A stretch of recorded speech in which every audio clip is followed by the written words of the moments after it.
questions. Ko Reno Tirakadni. Tēnā koe, Mr. Speaker. Ngati Koroki, Kahukura, Ngati Haua, tēnā koutou. Nau mai hara mai ki te whare pāramata e takatū nei. Raurangatira mā tēnā koutou, tēnā koutou, tēnā tātou katoa. Mr. Speaker, I stand to tautoko and support this bill. These bills, actually, for these two iwi, Ngati Koroki, Kahukura and Ngati Haua, which have been joined together through this at this first reading stage. But I understand they will be split out when we get to the final stages. Sir, this is another historic occasion, and as I like to do, I like to traverse the history of all these visitors that come to Parliament here. And, sir, the history of the Waikato Wars raises its ugly head once again. As this House, we turn our attention to the claim settlement bills for Ngati Koroki, Kahukura and Ngati Haua, two very closely related whānau, who were drawn into conflict due to the Crown's troops crossing the Aukati at Mangatawhiri.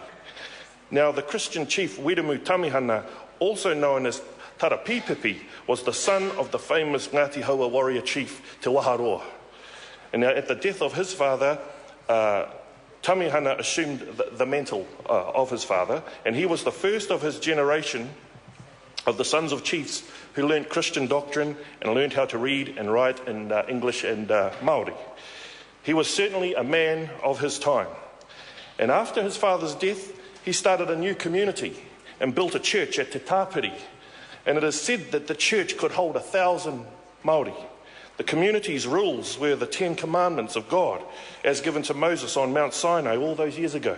300 people lived at that settlement, all governed by the Word of God. And in the 1850s, Tamihana built another Christian community named Pēria. And Pēria was a much larger community than Te Tāpiri. It had a post office, schoolhouse, and it had a flour mill. It was administered by a tribal committee of Orunanga. Pēria soon became a prosperous community through trading with Europeans locally and as far afield as Tāmaki. And even that Tino Taniwha known as John Gorst, at that time a civil commissioner in the Waikato, he was impressed with the political, social and secular way in which Pēria was run. Now, we know of Tamihana's concerns of land sales and how he soon realised the government wasn't listening to growing Māori concern over alienation of Māori land. And history records Tamihana's support for a pan-tribal council which ultimately became the Kingitanga. And Tamihana's preference for kōrero over violence remained consistently in the forefront of his mind. He was a reluctant combatant who gave up his taiaha in a gesture of peace.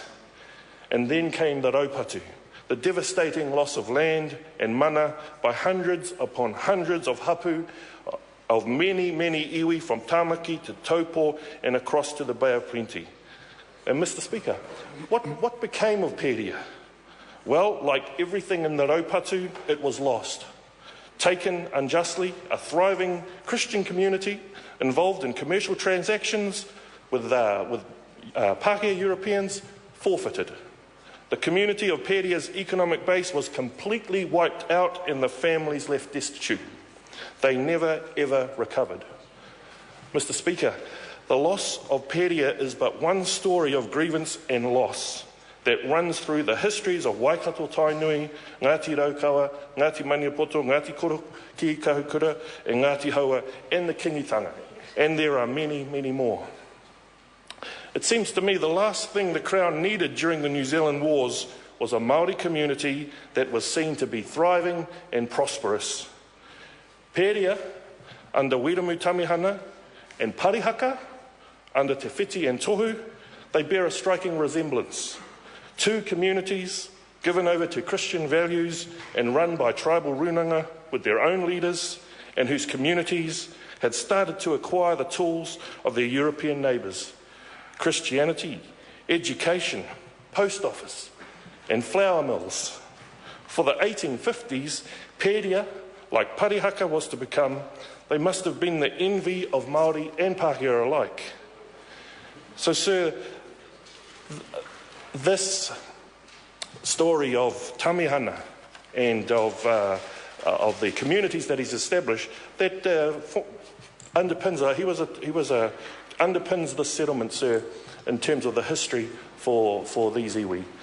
And I'm looking forward to playing my bit as part of the Māori Affairs Committee as we go through the aspects of this bill and as we hear the submissions. And we've got a lot of work on our plate. We have quite a full work program, but I know that we will be getting through that mahi as expeditiously as we can. And I'd like to acknowledge the Minister for giving us plenty of mahi to do. And I'd also once again like to acknowledge the whānau of Ngati Haua and Ngati Koroki Kahukura who've travelled all this way to be here at this first reading. So, and I commend this bill to the House. Tēnā koutou, tēnā koutou, tēnā tātou katoa. I understand the next call is a split call. Denise Roach. Tēnā koe, Mr.